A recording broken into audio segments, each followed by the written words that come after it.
Okay. Sino-sino sa inupo ni Marcos Jr. sa PAGCOR, sa Office of the President, at sa iba pang mga ahensya ang na-witness mo ng iyong mga mata at maaring kasama sa USB na polboronic? Ako yung isa na kasi siya nakaupo siya, government official siya. Na-witness ko talaga isa si Altenco. Oh my God. Altenco po. Yun, isa siya. Yun. Tapos, sa Malacanang meron din. Pero next story.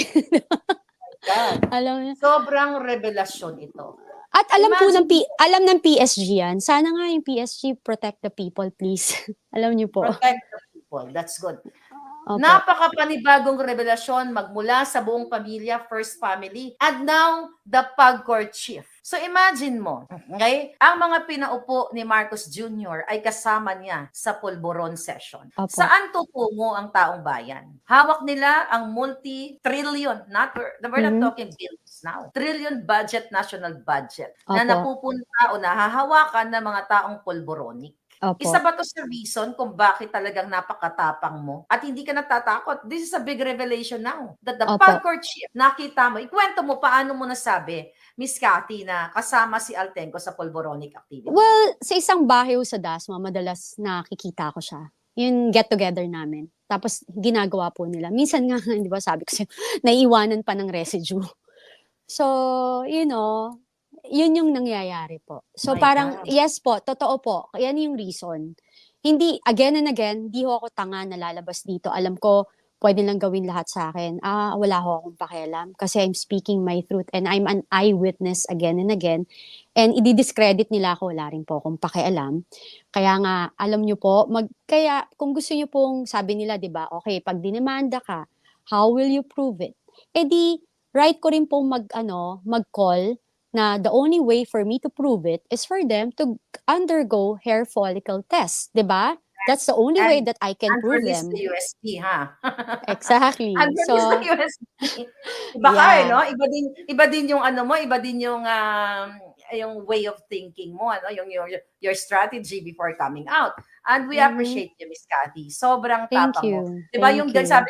sabi ko nga yung ganyang alindog na hindi mo akalain na sobrang tapang yung revelasyon. Pwede naman tayong magpa-cute-cute na lang or enjoy life, di ba? At hindi na tayo makialam sa politika, pwede ka na lang manahimik Yes. na hindi mo ilalagay sa peligro ang iyong sarili at ang iyong pamilya. But you chose to speak up. And we are grateful, Miss Cathy. Sa ngayon, so yun lang muna ang papangalanan mo na inupo ni Bangag Jr. Siguro, no? Marami ka pa talagang, kasi isang USB or 150 USB. So, na pinakala.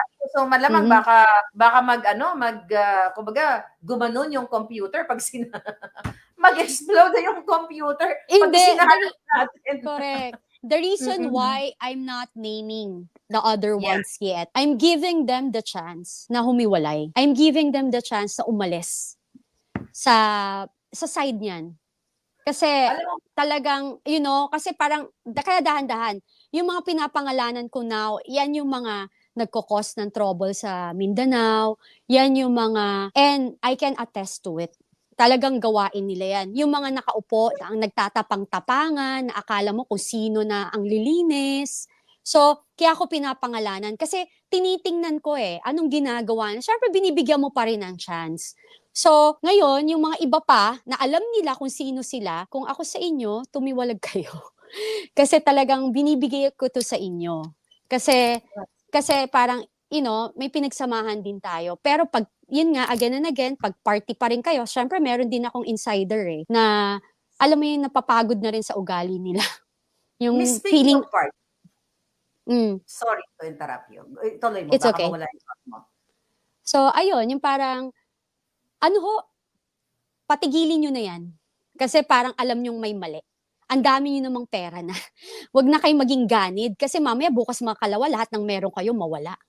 Alam mo yun, negosyo nyo, pamilya nyo, magkasakit, kayo magkasakit.